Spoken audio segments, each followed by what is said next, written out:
Sebenarnya kalau sekarang sih udah start normal ya, maksudnya everything is getting back to normal activities. Jadi mulai banyak event gitu loh, mulai banyak acara-acara yang harus di-attend gitu loh. Kerjaan juga mulai lagi, terus udah gitu mulai ketemu orang lagi gitu. So but before this, waktu lagi pandemic situation yang lagi hebohnya itu tuh, yang lagi tinggi-tingginya kasus itu, ya memang akhirnya aku di rumah full. Terus anak-anak juga sekolahnya online. Bayang ya, anakku berkebutuhan khusus sekolahnya online. Oh gitu. Terus ini, bentar, ininya terlalu tadi terlalu terang kan. Nah, ini enak. Jadi ya di rumah sih memang, tapi basically memang aku anak rumahan. So it doesn't matter for me to stay at home. Terus kebetulan juga aku orangnya introvert. Jadi aku senang banget di rumah. Dan sebenarnya pandemik ini kan banyak tuh yang mengalami secara psikologis tuh kena lah gara-gara tidak berhubungan dengan dunia luar, tidak berhubungan dengan orang lain, tidak ketemu dengan orang lain gitu. Dan honestly and alhamdulillah juga nggak terjadi di aku gitu loh. Jadi aku menikmati sekali. I'm enjoying my time with the family, anak-anak juga di rumah. Terus gitu, kalau suamiku aku memang kerjanya selalu bareng, jadi 24 hours together. Jadi udah biasa. Banyak juga loh katanya permasalahan rumah tangga yang muncul ketika ternyata suami istri harus 24 jam bersama, tapi itu juga tidak terjadi ke aku karena aku sudah terbiasa bersama suami 24 jam gitu. So, Oke, nah bicara soal anak nih, sekarang anak pertama Kak Suci, Kahila Adinda, usia 10 tahun betul? Kahlia. Kahlia, iya. Oke, 10 tahun ya Kak? Iya, 10 tahun betul. Yang 9 tahun, Arshan. Oke, nah bagaimana sih Kak Suci nih udah mulai, udah dikit berarti kan udah ngelewatin tuh masa-masa 15 gitu kan. Nah bagaimana sih perasaan Kak Suci menyaksikan tumbuh kembang anak-anak? Nah ini nih, kalau misalnya ngomong 15, ini mungkin yang gak aku alami ya. Jadi anak-anak aku kan berkebutuhan khusus dua-duanya. They both are autistic gitu. Jadi tapi different symptoms. Jadi nggak ada tuh yang bubbling, belajar ngomong, ada bagian-bagian lucunya sekarang baru dimulai. Jadi anak aku tuh si Kak Arsa tuh anak 9 tahun tapi rasanya rasa 2 tahun gitu. Lucu, masih yang mama Arsha mau masih belajar begitu gitu loh. Tapi kalau fase 15 sebenarnya kalau orang bilang kan sebenarnya itu fase terpenting dan fase tersulit ya bagi orang tua. Aku kebetulan mungkin tidak mengalami itu. Yang aku alami adalah gimana strugglingnya kita semua harus cari terapi yang benar buat anak-anak supaya anak-anak nggak ketinggalan banyak gitu, dan supaya anak-anak sebenarnya memahami secara aware, punya body awareness gitu loh. Jadi kita tuh harus terapi anak-anak supaya punya body awareness tentang apa yang kejadian di hidupnya dia. Misalnya kayak mau pipis, mereka tahu hal-hal yang sangat very simple. Perasaan mau pup, mereka tahu. Jadi mereka nggak pup sembarangan gitu. Yang hal-hal yang begitu gitu fase yang dulu. Melewati fase itu, sekarang udah beda lagi nih. Kalau Kahlia kebetulan memang anaknya nurut, very obedient, very calm gitu. Tapi Arsa itu sebaliknya. Itu anak ampun ya, kalau misalnya mau dibilang tuh gurunya sampai aduh bu gitu, sampai begitu gitu. Karena jahilnya minta ampun sekarang, udah banyak ngerti, karena udah banyak ngerti makanya jadi kayak sebenarnya gini, getting to normal stage gitu loh as a kid, but dengan badan yang gede gimana coba? Kayak anak-anak kecil tuh kan umur 2 tahun kan suka tantrum, suka ngerengek-rengek, whining and everything. Nah ini baru stage-nya tuh baru terjadi di dia ketika di umur 9 tahun. Jadi itulah bedanya gitu. Cuman melewati fase itu aku udah bersyukur banget. Sekarang anak-anak udah jauh lebih gampang untuk di-handle. Dan juga pintu kali handle-nya, dan juga lebih nggak se-exhausting dulu deh, nggak se. Kak Suci juga menerapkan itu ya ke anak-anak, kalau marah kuncinya diem, ya nggak sih? Mendingan teriak kan, mendingan denger ma teriak kan daripada ma diem kan. Udah diem kayak takut gak sih? Ya gitulah.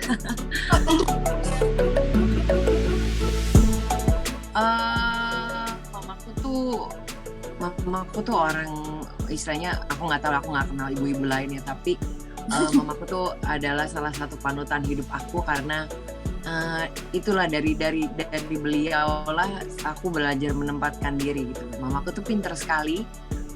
Dulu kecil galaknya minta ampun, Allahu Akbar. Aku tuh kalau bisa minta, istilahnya takut banget sama dia gitu ya, takut, benar-benar takut kalau misalnya kita dapat ujian nggak bagus nilainya apa, takut banget gitu. Tapi I was very smart.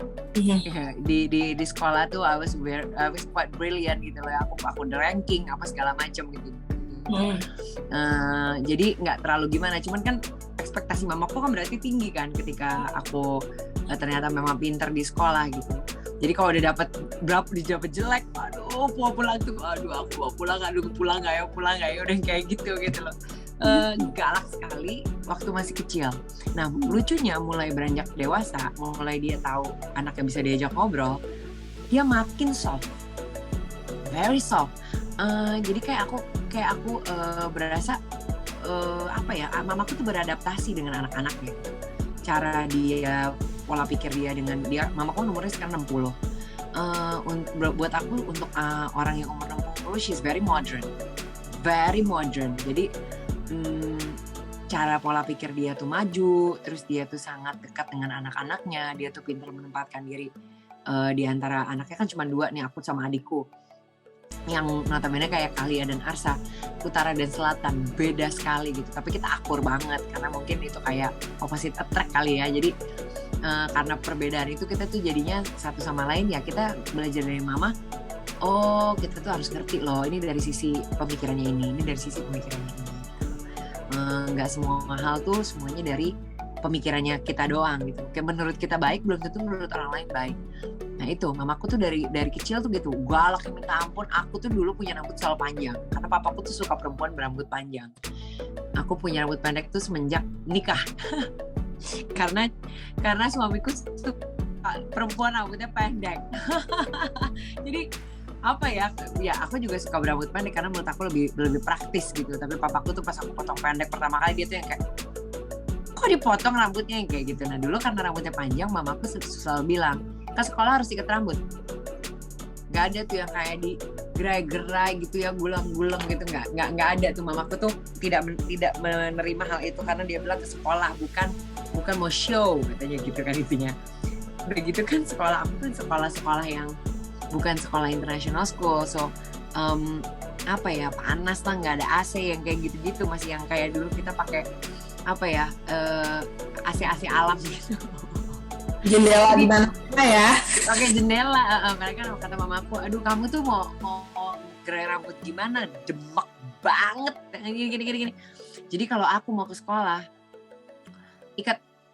Nggak mau mah gini. Ini masih kecil ya gitu ya. Ikat rambut. Nggak mau nih. Kalau nggak usah sekolah gitu. Jadi ya udah deh gitu. So, aku ingat sekali mamaku tuh selalu memberikan anak-anaknya makanan yang anak-anaknya nggak suka. Mati gak? Nah gimana tuh mak gue. Jadi adikku tuh nggak suka pepaya. Kalau aku tuh nggak terlalu pemilih anaknya makannya, aku gampang. Adikku nggak suka pepaya. Hari ini disuguhin pepaya, set. Terus mah Dede nggak doyan pepaya. Oh pokoknya cuma gitu loh. Tapi pepaya bagus loh. Terus nggak, tapi aku nggak doyan. Oh yaudah makan aja dulu nih hari ini. Besok belinya paya lagi. hari ini, padahal tadi udah bilang hari ini ya. Tapi besok beli paya lagi, terus dia bilang ya no choice because I only have paya at home. Paya itu paling bergizi dan paling murah, it's a local thing kan, gitu lah, jadi murah. Jangan pilih-pilih. Kalau kamu nanti punya uang sendiri, terserah kamu mau beli buah apa. Sekarang mama punya duitnya buat beli paya. Gitu. Ya kebayang dong adik gue makannya sampai. Ya nggak doyan gimana sih? Tapi that's how she she teach us to istilahnya bisa ini dalam segala situasi gitu loh. Kita kan berangkat dari kita tuh dulu hidup miskin sekali. Aku bisa bilang ngomong miskin tuh miskin sekali gitu. Jadi benar-benar miskin. Dalam tidak berkecukupan, tapi ya kalau kurang dan cukup tuh kan it's very subjective kan. Tapi yang bayar uang sekolah suka ya kadang-kadang mundur-mundur yang kayak gitu loh, yang maksudnya seperti itu. Terus kita tinggal di gang sempit, kita punya rumah cuman satu petak-petakan gitu. Jadi mamaku tuh mungkin mau mengajarkan bahwa kehidupan tuh memang indah. Kita harus grateful dan bersyukur dengan cara apa? Dengan cara makan yang udah ada. Tapi nggak pernah tuh kita ngomongin hal-hal tentang aduh hidup kita susah ya apa gitu. Nggak pernah, itu nggak pernah. That's the thing yang menurut aku mamaku tuh hebat sekali ya. Dia nggak pernah ngeluh apapun, dia cuma jalanin. Papaku kan kerja ya, tapi dia kadang ada kerja di luar kota, pulang seminggu sekali, pernah kerja juga ini, pernah juga nggak kerja gitu. Dan luar biasanya ya, ini ada satu cerita, papaku tuh lagi nganggur, lagi dipecat lah dari satu kerjaan ini. Tapi mamaku tuh setiap hari suruh papaku keluar, nggak tahu kemana deh, terserah, pokoknya keluar aja, naik motornya dia, biar nanti kalau anak-anak nanya, anak-anak nggak bingung, kamu tuh pergi kerja, bukan kamu di rumah doang. Jadi kamu tuh di mata anak-anak juga bagus. Kita ngerti karena kamu juga baru di PHK, tapi kita nggak mau ngebebanin anak-anak untuk tahu kalau makin susah nih hidup ini. Jadi mamaku cuma bilang, dia papa pergi kerja ya, gitu. Papaku pergi tapi nggak tahu ternyata mungkin nongkrong di mana, duduk dia sampai agak sorean pulang gitu. Aku sendiri sih kalau nginget itu, cuman kayak that's how she teach us to being grateful all the time and istilahnya bisa cope with any kind of situation, sama bisa tahu memposisikan diri gitu.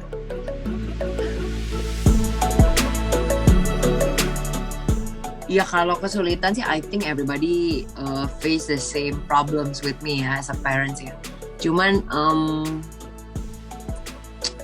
aku tuh orangnya no drama club, anti drama club gitu. Jadi ketika aku berasa, jadi gini, sebenarnya menurut aku semua masalah tuh bisa diselesaikan. Semua tuh pasti ada jalan keluarnya, asal kitanya tuh punya capability untuk overcome ourselves dulu gitu.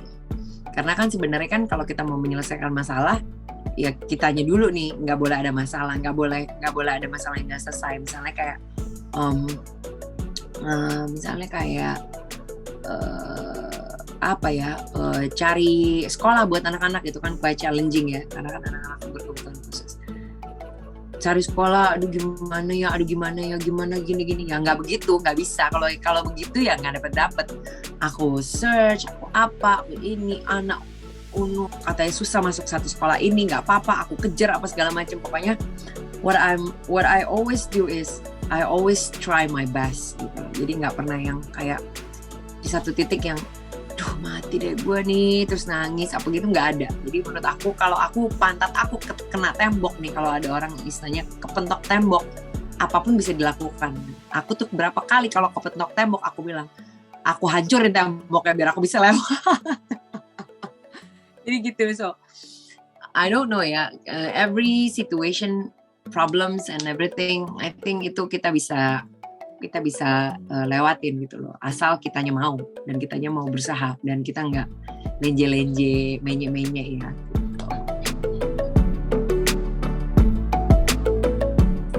Menurut aku sih karena aku udah been through this ya, so I can say this to all the mummies and all the daddies gitu ya. jangan denial gitu, just accept apa ya, God knows gitu loh, Tuhan tahu kalau kamu tuh bisa sebenarnya, jadi acceptance saja. Terima, memang kedengarannya gampang ya, melakukannya tuh susah, but I've been through these things, that's why maybe I can tell you this. Skip the part of being blaming yourself or menyalahkan diri sendiri atau keep asking yourself why gitu loh. Itu stop that, inilah ya, stop doing that gitu loh. Skip that part. Jangan di situ partnya, tapi instead of that, misalnya menemukan kejanggalan di anak, accept it and find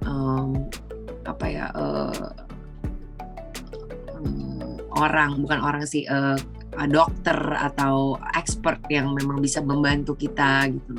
Terus as a mother, kita kan sekarang juga dibekali dengan banyak sekali pengetahuan yang sebenarnya gampang banget kita peroleh dari Google. Ini kan semuanya online ya, gampang sekali. Jadi bisa lihat YouTube, apa segala macam, how to handle anak-anak tantrum, therapy and everything. Yang pertama harus accept, harus menerima. But accept yourself first. Kamu terima dulu diri kamu apa adanya, baru kamu juga bisa menerima keadaan yang terjadi. Kamu bisa menerima anak-anak, menerima suami, menerima semuanya, bahwa tidak ada hal yang sempurna di dunia ini. Kesempurnaan hanya milik Tuhan. Segala sesuatu yang terjadi di dunia ini tuh kita dihadapkan ke hal-hal yang memang kita bisa hadapi. Jadi jangan takut untuk menghadapi dan mengakui. Cari penanganan yang terbaik untuk anak-anak.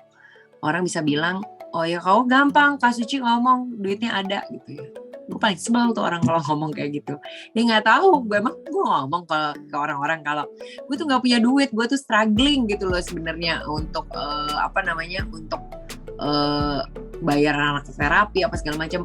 Ya kan nggak mungkin gue ngomong begitu, tapi however gitu loh, kalau misalnya di situ ada niat, di mana ada niat, di situ ada jalan. Itu aja. Jangan capek-capekin diri lah untuk kayak anakku tuh nggak kenapa, nggak terlalu parah, nggak apa, mau parah kayak mau enggak kayak, if you can provide the best that you can do, just do it. Jangan denial.